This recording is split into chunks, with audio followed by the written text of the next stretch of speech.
Point de vue sans concession d'Axel de Tarlé, c'est le Zoom Écho d'Europe 1 Matin. Bonjour Axel. Bonjour Bruce. Beaucoup de réactions ce matin après l'intervention du chef de l'État. Les réactions politiques assez sévères. La presse aussi est très dure avec le chef de l'État. Parlons du fond avec vous Axel. Ce qui a été dit, ce qui a été annoncé. François Hollande a beaucoup parlé d'économie. Alors qu'est-ce qu'il faut retenir ? En fait, la question qu'on a envie de vous poser, c'est est-ce que la voie proposée par le président, choisie par le président, est-ce que cette voie est bonne ? Eh bien oui, la voie est bonne et ça c'est le point très positif. D'abord sur la croissance, puisque l'objectif c'est de faire repartir la croissance. Comment faire ? Eh bien c'est là où le choix de François Hollande est courageux.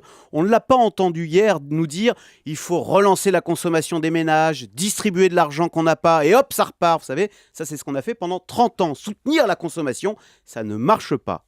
Non, pour relancer la croissance, François Hollande compte sur les entreprises, il parle de compétitivité, il parle de baisse des charges. En résumé, on arrête de dire il faut aider les ménages à consommer, on dit il faut aider les entreprises à produire. Alors c'est moins populaire, mais c'est beaucoup plus efficace pour retrouver nos emplois. Alors le problème maintenant, ce sont les moyens. Parce que François Hollande n'a rien annoncé de nouveau hier. Il a dit, voilà, tous les outils sont sur la table. Vous auriez aimé de nouvelles annonces. Bah oui, on aurait aimé une deuxième couche avec de nouvelles baisses de charges.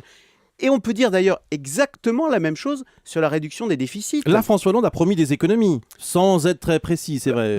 Et c'est exactement la même chose. La voie est bonne. François Hollande dit il faut faire des économies et non plus augmenter les impôts. Très bien, mais on n'a rien entendu de concret hier.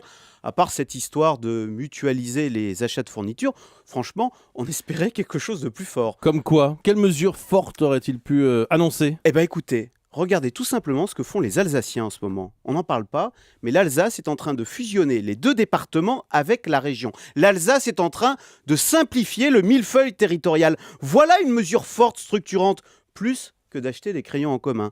Donc vous voyez, les choix sont bons, mais ça manque de puissance. On aimerait franchement que François Hollande passe la seconde pour sortir plus vite de la crise, pour retrouver la croissance et nos emplois. Plus de puissance, c'est ce que réclame Axel de Tarlé ce matin sur Europe 1. Le chiffre du jour, plus 21%. Les plaintes liées au téléphone mobile ont progressé de 21% l'an dernier, avec en tête des problèmes la facturation, suivie par des difficultés pour résilier son abonnement. Merci Axel.